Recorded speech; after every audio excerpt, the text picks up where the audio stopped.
Hello and welcome to Daytime, your place for scary stories straight from the horror forums of Reddit.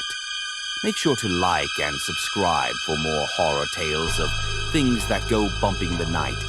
On tonight's episode, a woman gets a job for a ward when she starts to hear weird sounds coming from the nursery. So do you trust your babies with the hospital? Because there's a strange machine in the nursery.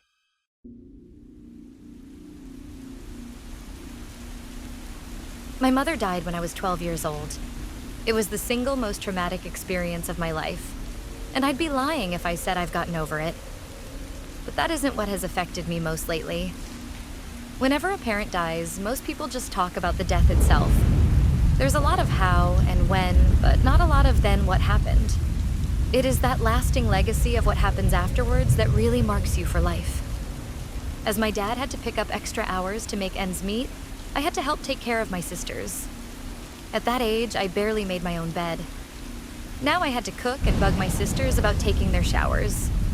My younger sisters were far more depressed than I was. I didn't have time to be depressed.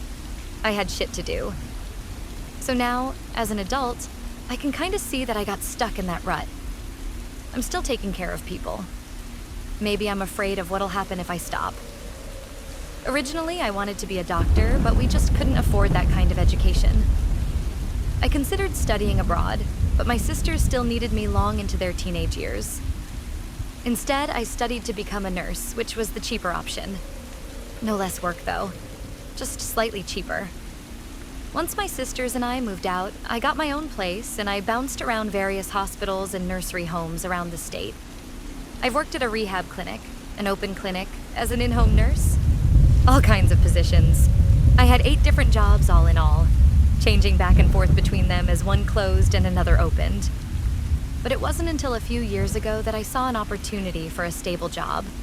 The biggest hospital in my home area had an opening for a nurse in the maternity ward. While I hadn't worked there before, I knew most of the procedures around the LDR rooms and the NICU unit. Sorry, I'll stop with the abbreviations. I got my first interview just days after the wanted ad went up. I was called in to talk with 2 of the nurses and one of the doctors. I could tell it was sort of rushed, and it all seemed like a bit of a formality. By the way they acted, I figured they could really use the help right away. Especially Dr. Gellin, who never even sat down. She was asking me questions while still pacing around the room. Surprise, surprise, I got the job. Starting Monday the following week, I got my first tour of the place. The first few weeks, I would mostly act as a helping hand while they figured out a more static position for me. In the meantime, I'd be moving from nurse to nurse, assisting them one by one. I didn't really have any responsibility of my own at first. The first few days I spent with Dr. Gellin, helping out in the LDR. I have pretty good bedside manners, and several expecting mothers were happy to have me distract them from whatever they were going through. I also had to run a few tests, sit in on ultrasounds, and help deliver some bad news. I don't want to go into details, but pregnancy isn't always this amazing and beautiful thing. After a few days, I helped out in the reception. Then, at the emergency room, and so on and so on. After about a month of working there, I had been pretty much everywhere but the nursery. You know, the fancy room with the glass windows where newborns rest up. I had seen it in passing once, but it was sort of off-limits to newbies like me. There's a lot you must be aware of when working with someone that helpless. It was when I was assisting Nurse Rena that I finally took my first steps into the nursery. It was this large square room with several units lining the walls, well lit, with cheerful colors. It was empty when we went in there, having been cleared out for a proper spring cleaning, so it was a bit eerie. We usually have half a dozen or so in here at a time. Said Rena. A few more around August and September. I was a bit distracted. I kept hearing this strange noise. You with me? She asked. What did I just say? Sorry, I sighed. There's this noise. There's gonna be plenty of noise. She groaned. You better get used to it. No, it's like... It was hard to describe. It seemed to come from the center of the room. Some sort of machine noise. A broken vent? A thump. Some kind of machine, I continued. Focus. What did I say?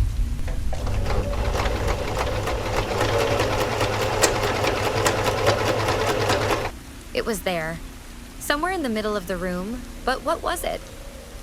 Sorry, I smiled. One more time? As we left the room, the noise stayed in the back of my mind. It felt familiar somehow. But from where? The following days, things were getting busy. About half the patients we received had either some sort of condition or were oddly particular about their care.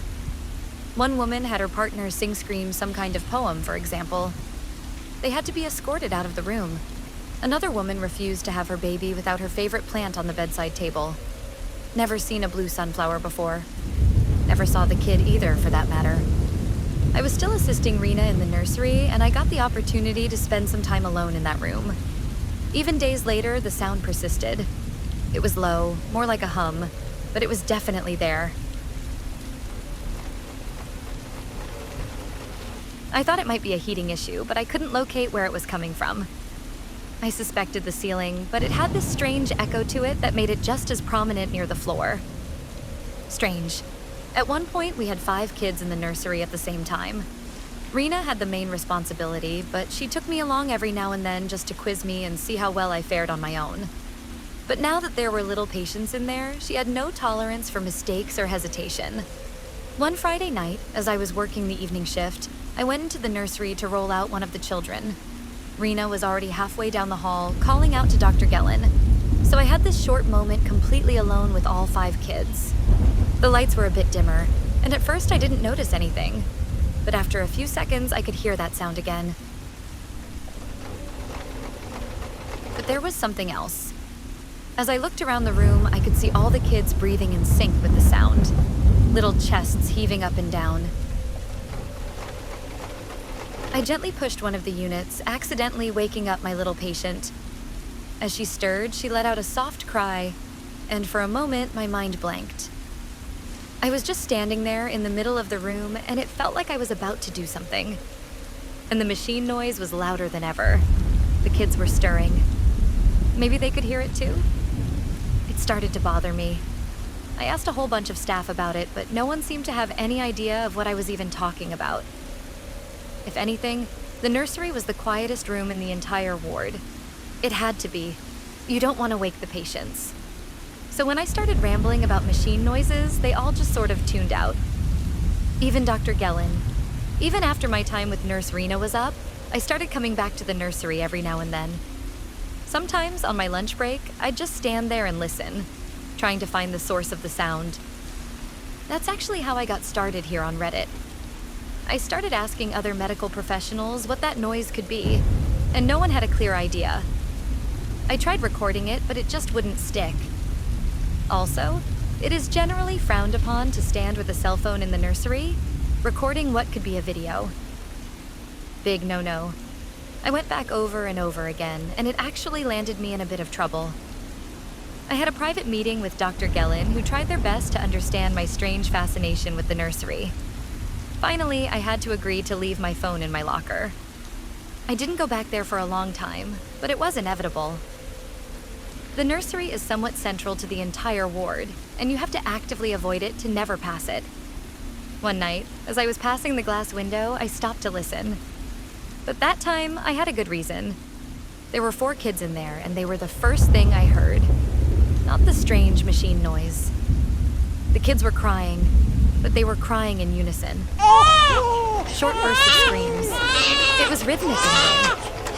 I stopped to listen, and my mind immediately returned to the noise. I was sure that if I stepped inside, I'd hear the noise again. The kids. They were screaming in unison with the sound.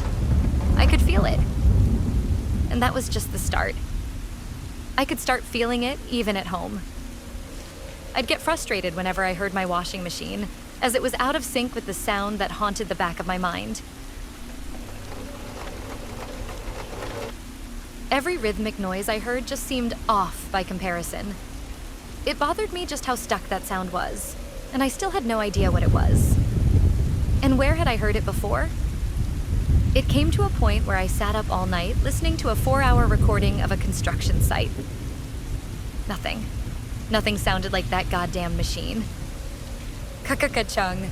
At the end of a particularly long shift, as I was changing into my ordinary clothes, I stopped to listen to the hum of a fluorescent light in the bathroom. I could almost hear the rhythm of the electricity, and right there, behind my eyelids, was that rhythmic thumping again. I held my breath, and it felt like the sound was growing louder. I could feel my pulse go up. Why was I getting angry? Or was it fear? But it was real. The sound was real. The longer I closed my eyes, the clearer it was. With my eyes closed, I turned my head. The sound changed pitch. There, a direction where it was louder than ever. Loud enough to change the beat of my heart. It was coming from the nursery. God damn it. I slammed my locker shut and hurried out. I had to get to the bottom of this. The sound was so prominent that I could just close my eyes and it'd be there. It was beating in rhythm with my heart. I didn't care about anyone seeing me. I had to find out what it was. As I burst into the nursery, the newborns woke up. There were 7 of them in total. One by one, they started screaming. A steady, rhythmic scream. How had no one noticed this? How was I the only one? Ka-ka-ka-chung. Scream. Ka-ka-ka-chung. Scream. It wasn't a pained scream, more like a chant. This primal, instinctual grunt scream, almost melancholic. The sound grew louder, and my chest was pounding harder and harder. I thought I was having a heart attack. My fingers were aching, like someone was slowly turning my nerves counterclockwise. I didn't even realize it at first, but I was screaming too, to the rhythm of the grinding machine. I closed my eyes as hard as I could, trying to force the sound out of my head. Instead, it became clearer. And there, in the dark of my closed eyelids, I could finally see. It was a strange feeling, looking around the room with closed eyes. There were lines of beetles on the floor, reaching from the unit of every newborn to a spot in the middle of the room. It was clear as day, despite the darkness of my closed eyes. Black and gray beetles, marching to the rhythm of the machine, carrying little globs of white. And in the middle of the room was the source of the noise. From the side, it didn't look like much. It was sort of a pipe, with a faint yellow shine. It was about 3 feet wide, positioned in the center of the room. Line after line of beetles dove into it, the little globs of white falling out of their mouths. Despite my body screaming for me to get away, to get out, to take a breath, I had to look. With my eyes closed, I crawled forward. I looked down the pipe. It is strange not being able to close your eyes to make something go away. When you watch a scary movie, you can turn away. You can hide behind a pillow. But looking down that pipe, there was nothing I could do. I couldn't turn away, and my eyes were already closed. It is hard to describe. It was deep. Impossibly deep. Somewhere, miles below, there was a fire so bright that it burned my closed eyes. I could barely see it, shrouded behind hundreds of cogwheels, chains, live wires, and steam pipes. I just stared, watching the little beetles tumble over the edge, bumping against the absurd machinery. I could hear the little clicks and clacks of their shells as they struck the moving parts. Ka-ka-ka-chung. Something was moving. Something organic. Something living. There were hands reaching towards me. Hands getting burned on steaming pipes, getting mangled by cogwheels. But still, it kept coming upwards. I hadn't even realized that I'd stopped breathing. I'd held my breath for so long that I was getting lightheaded. I was being pulled away from the center of the room, away from the machine. Something pushed against my back, forcing air back into my lungs. There was a distant voice. 2 people were carrying me. My eyes opened, and I could see the nursery with my open eyes again. All 7 kids were lying on the floor, outside of their units. They were screaming at the top of their lungs, just like me. They heard it. I heard it. But somehow, I think they knew more about it than I did. I was carried away. They tried to get me to breathe again, but it was like my body forgot how to do it. It wasn't until I got a mask over my face, forcing air into my mouth, that I snapped back to reality. My heart was hammering away so fast and hard that my head hurt. I had no feeling in my hands, and both my feet had fallen asleep. My face was burning hot. Dr. Gellin was shining a light in my eyes, but it felt so far away. For a split second, I blinked. And there, in the darkness, I sensed something. It was a different shade of dark. It had followed me here. It was so impossibly tall, able to cross the room in just a few steps. As it reached for me, beetles tumbled onto my chest. Little globs of white getting ripped from my chest. Then, nothing. I must have passed out. They say it was some kind of psychotic episode. Hyperventilation, seizures. It didn't look good. I could no longer be around the children, so they were gonna have to either fire me or find somewhere else for me to go. It took me 2 days to recover, and I was so scared to close my eyes that they had to give me eye drops. My hands cramped from grasping the side of the bed, terrified of being picked up or pulled away in the middle of the night. At times, I could almost feel the little beetles crawling over me, picking globs of shining white out of me. Sometimes I felt the presence of something in the room. Even with closed eyes, I was scared to look. Some things can't be unseen. I was going to have a short interview with Dr. Gellin about the incident, but he was swamped that day. Instead, I got to talk to the chief physician, an older man who was a full head shorter than me. He asked me several questions about my medical history and my experience. It didn't really lead anywhere.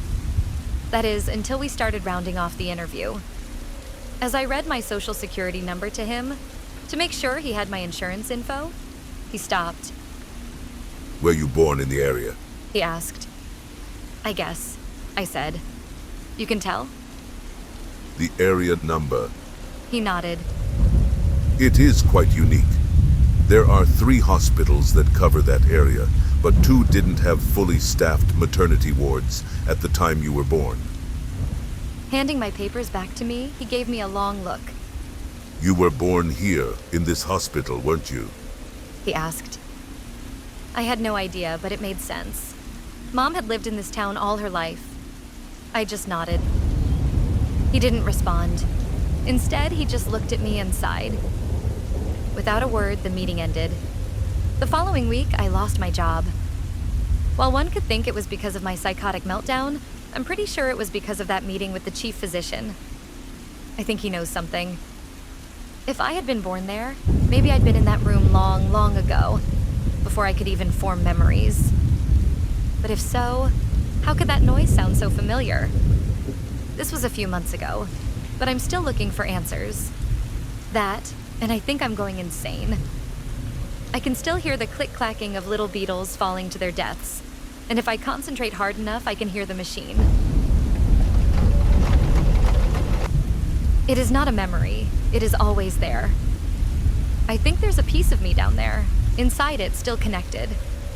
Something listening, from the inside. Something that hurts. Little globs of white. I don't know what to make of this. I just want it out of my head. Some days I can distract myself enough not to hear it, but other days I can barely hear myself talk.